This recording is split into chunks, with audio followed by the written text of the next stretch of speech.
Class 12 political science के second book स्वतंत्र भारत में राजनीति का चैप्टर नंबर 1 राष्ट्र निर्माण की चुनौतियाँ। यह इस चैप्टर की वीडियो का पार्ट 2 है जिसे आपको एनिमेशन के माध्यम से समझाया जाएगा और इस चैप्टर की वीडियो का पार्ट 1 मैंने आपको पहले ही प्रोवाइड करा दिया है। अगर आपने उसको नहीं देखा है तो आप सबसे पहले उसे देखें, तो आपको मिल जाएगी मेरे चैनल के पेज पे या फिर उसके लिंक में दे दूँगा आपको डिस्क्रिप्शन में।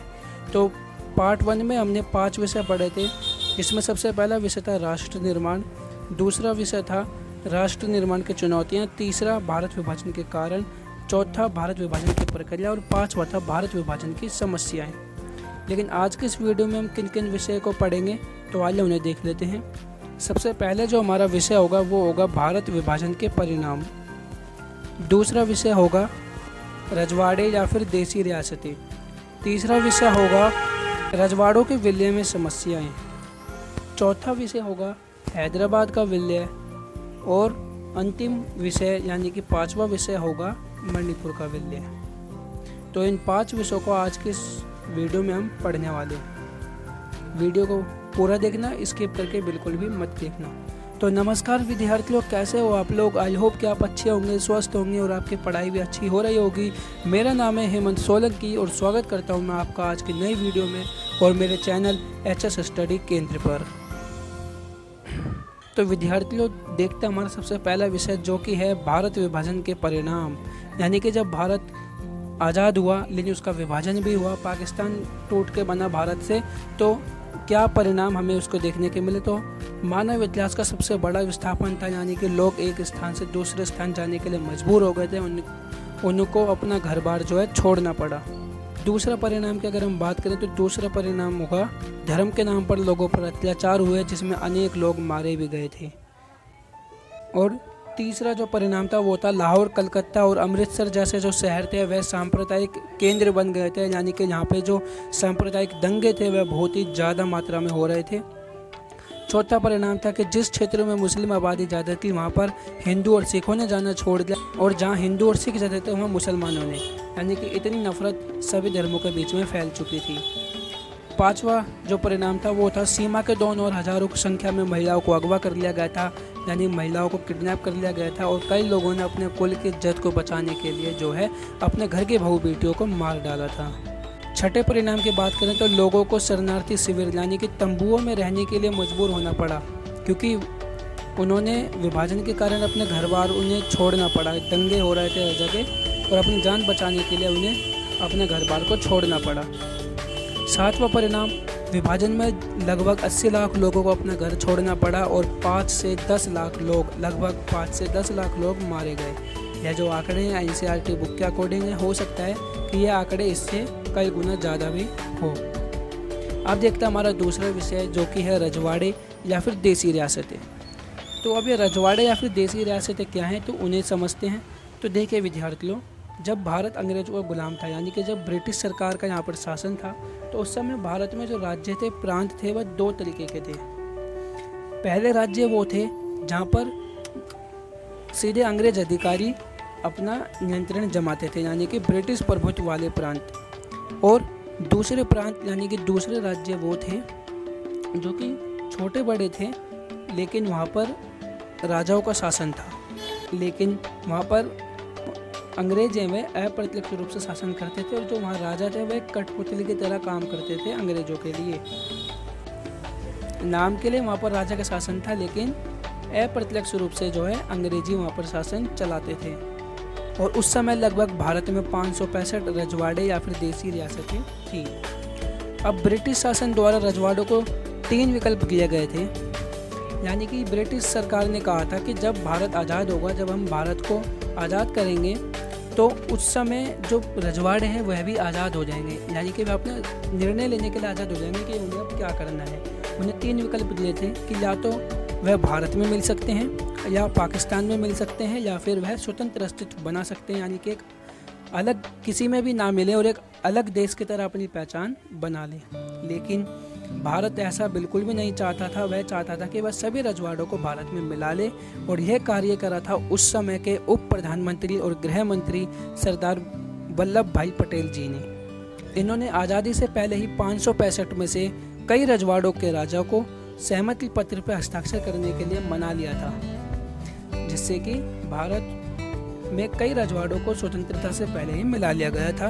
अब देखते हैं इंस्ट्रूमेंट ऑफ एक्सेशन यानी विलय पत्र क्या है। इसे हम सहमति पत्र भी कहते हैं। तो देखिए, ये एक तरीके का दस्तावेज है जिस पर रजवाड़ों के राजा को अपने साइन करने होते थे भारत में मिलने के लिए। जैसे कि आज मान लीजिए कोई अपना घर किसी को बेचता है तो वह क्या करता है, कागजात बनवाता है, डॉक्यूमेंट बनवाता है, जिस पर वह खुद साइन करता है और जो खरीद रहा है वह भी साइन करता है। तो उसी तरीके से ये एक तरीके का डॉक्यूमेंट हुआ करता था उस समय। इस पर ही सरदार वल्लभ भाई पटेल ने रजवाड़ों के राजाओं से साइन करवाए थे। अब देखते हैं हमारा तीसरा विषय, जो कि है रजवाड़ों के विलय में समस्या, यानी कि जब रजवाड़ों को भारत में मिलाया गया था तो क्या क्या समस्या भारत के सामने आई थी। तो देखिए, सबसे पहली जो समस्या थी ब्रिटिश शासन द्वारा दिए गए 3 विकल्प। हाँ, क्योंकि इन 3 विकल्पों में से एक विकल्प था कि वह स्वतंत्र अस्तित्व बना सकते हैं और कोई भी राजा यह नहीं चाहेगा कि उसके राजपाट जो है, उसकी गद्दी जो है, उससे छीन जाए। इसलिए वह तो यही चाहेगा कि वह स्वतंत्र अस्तित्व बनाकर अपने राजपाट को बचाए, है ना। तो यह जो तीसरा विकल्प था, यह किसी भी हाल में उन राजाओं से नहीं मनवाना था भारत सरकार को। और दूसरी समस्या थी कि जो निर्णय लेने का अधिकार था वह था राजा को, प्रजा को नहीं था। और जैसा कि मैंने आपको कहा कि राजा अपने राजपाट को क्यों छोड़ना चाहेगा, इतनी अच्छी ज़िंदगी क्यों छोड़ना चाहेगा, तो इसलिए यह भी एक बहुत बड़ी समस्या थी कि जो निर्णय लेने का अधिकार था वह किसको था, राजा को था। अब चाहे प्रजा राजा के शासन से खुश हो या ना हो, वो राजा के ही निर्णय होगा कि वह मिलना चाहता है या नहीं।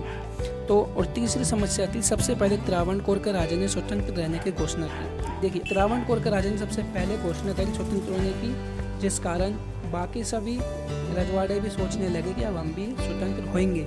जिसके बाद हैदराबाद ने दूसरे नंबर पर स्वतंत्र रहने की घोषणा करी। अब देखते हैं हमारा चौथा विषय, जो कि है हैदराबाद का विलय, यानी कि हैदराबाद को भारत में कैसे मिलाया गया। देखिए, कुछ रियासतों को मिलाने में समस्या आई थी, जिसमें हैदराबाद, मणिपुर, कश्मीर और जूनागढ़ थे, लेकिन आपके सिलेबस में हैदराबाद और मणिपुर का ही बताया गया है, तो इसे जान लेते हैं। तो देखिए, इसको हम एकदम स्टोरी वाइज पढ़ेंगे, जिससे कि आपको भी आसानी से याद हो जाए, क्योंकि ये बहुत ही टफ टॉपिक लगता है कई बच्चों को, लेकिन मैं आपको जिस तरीके से पढ़ाऊँगा आपको बहुत आसान लगेगा। तो देखिए, शुरू से देखते हैं। तो हैदराबाद एक बहुत बड़ी रियासत थी। उसके कुछ हिस्से वर्तमान में महाराष्ट्र, कर्नाटक तथा आंध्र प्रदेश में है, यानी आप अंदाज़ा लगा सकते हो कि कितनी बड़ी रियासत उस समय थी। अब दूसरे पॉइंट में आप लिखोगे कि हैदराबाद के जो शासक थे, जिसे निजाम कहते थे, और वह बहुत ही अमीर लोगों में शामिल होते थे, यानी कि बहुत अमीर हुआ करते थे। और जो निजाम था वह एक बहुत दमनकारी शासक था और वह भारत में मिलना नहीं चाहता था। इसलिए उसने 1947 में भारत सरकार के साथ 1 वर्ष के लिए यथास्थिति बहाल रखने का समझौता किया था, यानी कि 1 साल के लिए हैदराबाद को उसकी स्थिति पर छोड़ दिया जाए।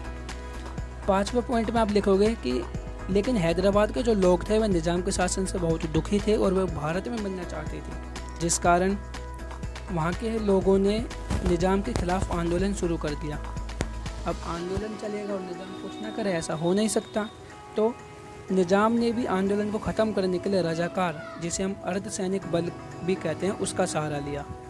अब ये रजाकार कहते हैं, तो रजाकार एक आप समझ सकते हो, ये कोई सैनिक नहीं थे, बस इन्हें पैसे देकर खरीदा गया था निजाम द्वारा, जो कि दंगों को, आंदोलन को रोक सके। लेकिन जो रजाकार थे बहुत अत्याचारी थे और ये गैर मुस्लिम, यानी कि जो मुसलमान नहीं थे, उन अन्य धर्म थे, उनको अपने निशाना बनाते थे और महिलाओं पर भी बहुत अत्याचार करते थे। फिर 9वें पॉइंट में आप बताओगे कि हैदराबाद में अधिक सांप्रदायिक हिंसा होने के कारण भारतीय सेना ने सितंबर 1948 में निजाम के खिलाफ कार्रवाई की और रजाकारों को युद्ध में हराकर निजाम को गिरफ्तार कर लिया। अब जब निजाम को गिरफ्तार कर लिया तो सरदार वल्लभ भाई पटेल जी ने निजाम से सहमति पत्र यानी विलय पत्र यानी कि इंस्ट्रूमेंट ऑफ एक्सेशन पर हस्ताक्षर करा दिए और हैदराबाद को भारत में मिला लिया। तो आई होप कि आपको ये हैदराबाद का विलय समझ में आ गया होगा। अब देखते हैं हमारा 5वां विषय, जो कि है मणिपुर का विलय। तो इसे भी हम एकदम स्टोरी वाइज पढ़ेंगे, जैसे हमने हैदराबाद का विलय पढ़ा, और इसे भी एकदम आसानी से हम सीख जाएंगे। तो देखिए, सबसे पहले पॉइंट में आप बताओगे कि मणिपुर के महाराजा बोधचंद्र सिंह थे, यानी जो उस समय मणिपुर के शासक थे उनका नाम था महाराजा बोधचंद्र सिंह। और महाराजा बोधचंद्र सिंह जी ने स्वतंत्रता के कुछ दिन पहले ही विलय पत्र पर हस्ताक्षर कर दिए, यानी कि भारत में मिलने के लिए ये तैयार हो गए। लेकिन मणिपुर की जो कांग्रेस थी वह तो सहमत थी, लेकिन जो दूसरी राजनीतिक पार्टियां थी वह सहमत नहीं थी भारत में मिलने के लिए।